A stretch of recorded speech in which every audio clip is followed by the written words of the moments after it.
Wall jumping, Black Ops 2 maps, and Black Ops 2 guns, and no tac sprinting. I'm going over 5 huge changes coming to Black Ops 7, but before we get into that and more in today's video, I play Black Ops 7 early. Call of Duty and Activision flew me and a few other creators out to get hands-on with BO7, hear from the devs, and give some feedback. And the excitement around Black Ops 7 starts with...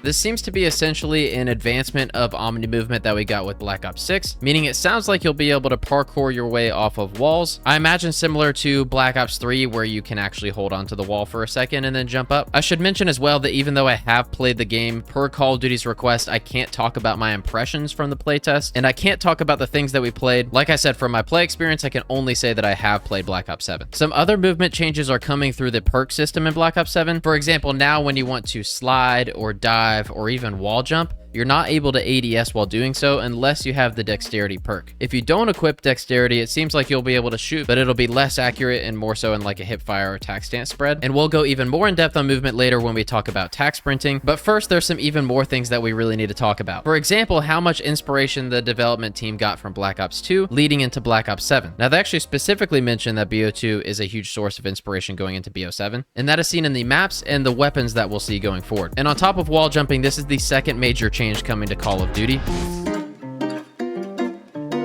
With 16 core multiplayer maps at launch, including 3 throwback Black Ops 2 maps being Raid, Express, and Hijacked. All of these maps are taking place in Tokyo, and from the looks of the thumbnail, they look incredibly bright and vibrant, and I'm super excited to see how these play. We'll also talk about some of the throwback weapons. With, again, heavy inspiration from BO2, we're going to be seeing the M8A1 assault rifle, the PDW submachine gun, the DSR sniper, and one that I'm super excited about, the Peacekeeper, is coming back to BO7. Unless I'm mistaken, the Peacekeeper was actually the first DLC weapon to be in any Call of Duty when it released in Black Ops 2. So this is a huge nod to BO2 that we'll be seeing it in BO7. Now, one thing I will say to kind of slow down all the excitement that I've had so far in this video, I'm usually fairly vocal about not wanting to have too many throwback maps. We've seen Raid in plenty of Call of Duties. We've seen Express in plenty of Call of Duties. And if I were to have to choose, I think I would rather more resources be spent on making new maps rather than remastering old ones. But that being said, at the end of the day, it guarantees we're going to have 3 good maps in this Call of Duty. And given the heavy inspiration from Black Ops 2, I guess it does make sense that we're going to be seeing at least Raid in the very beginning of the game. All that being said, I'm cautiously excited about BO7 in terms of maps. Kind of like I was mentioning earlier, although I'm not huge about the throwback maps, it does guarantee that there will be good maps. I'm just really hoping the majority of the good maps that we'll see are actually new ones and not remasters. But with these 2 points being said so far, let me know what you think down below of remastered maps that we'll be seeing from BO2 and BO7. Are you excited about them, or have you seen enough of the remastered maps, or what are you most looking forward to from a map standpoint going into BO7? And I guess the same thing goes for the throwback weapons that are featured, the 4-round M8A1,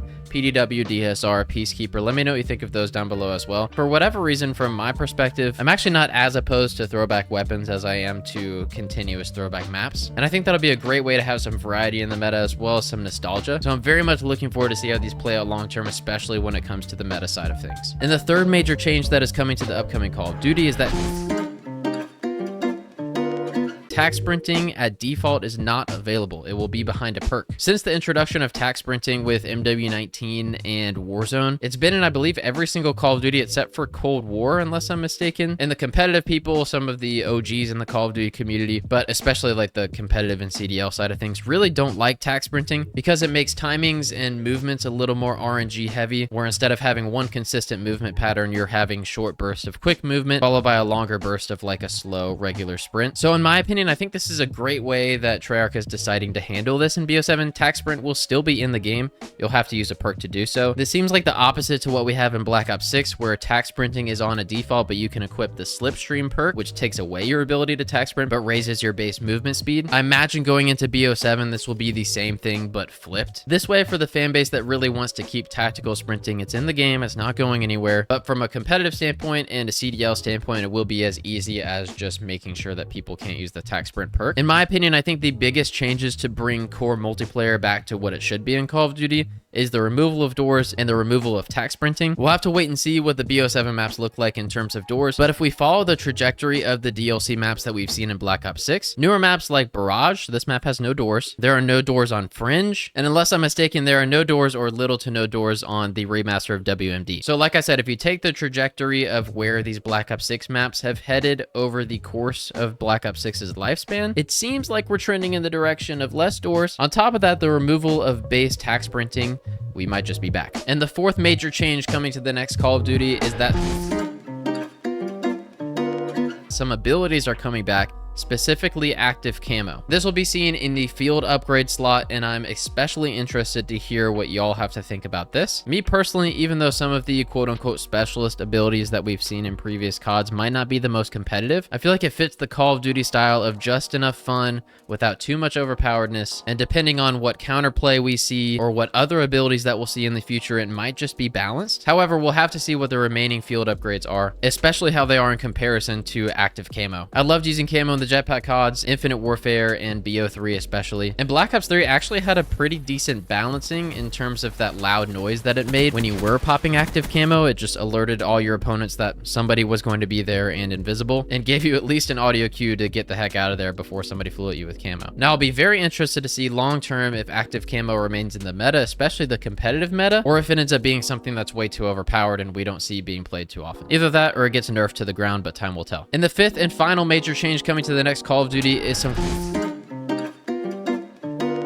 quality of life updates, being a Ricochet anti-cheat update into BO7, as well as some class setup stuff that I'm super excited to talk about. Now, we haven't gotten the full update of Ricochet anti-cheat. It was just simply mentioned as something that is going to be a focus leading into BO7. From my perspective, and those that play ranked play especially, the anti-cheat was very lackluster in BO6 and was a huge reason for the sharp decline in users, especially competitive users, throughout the early lifespan of BO6. Now, I've played enough Call of Duty on PC to not get my hopes up too high, but the fact that Ricochet anti-cheat is even mentioned this early in BO7's life cycle, I'm hoping is going to be a good thing. But like I said, I'm not holding my breath. I'm not terribly excited yet, but I really hope that some lessons were learned with the beginning of BO6, because if we could see a true investment into the Ricochet anti-cheat and making sure that cheaters are punished or stopped before they even get into ranked play lobbies, that would completely change how BO7 can go from the start to the end of its lifespan. And the last quality of life update that I mentioned before is that, similar to game codes to join private matches, there will be codes for sharing class setups in BO7 multiplayer. This means that instead of sharing every barrel, underbarrel, rear grip, stock, and fire mod that you'll see, copying somebody's class will be as easy as copying their code and placing it into your game. I, for one, am incredibly excited about this change, and I think that it's going to make sharing meta class setups so much easier, especially when the ranked play meta and the competitive meta gets set. It's just going to be a few codes that you'll need to place in order to have the exact same class setup as the pros. And changes like this are exactly what we need in Call of Duty going forward. The less time that you spend in your menu editing your class and the more time that you spend actually playing means a way better player experience going to the next year of Call of Duty. And there you have it. Those are the 5 major changes coming to the next Call of Duty. Let me know what you think of these in a comment down below. Like and subscribe if you enjoyed, and I will catch you next time at lunchtime.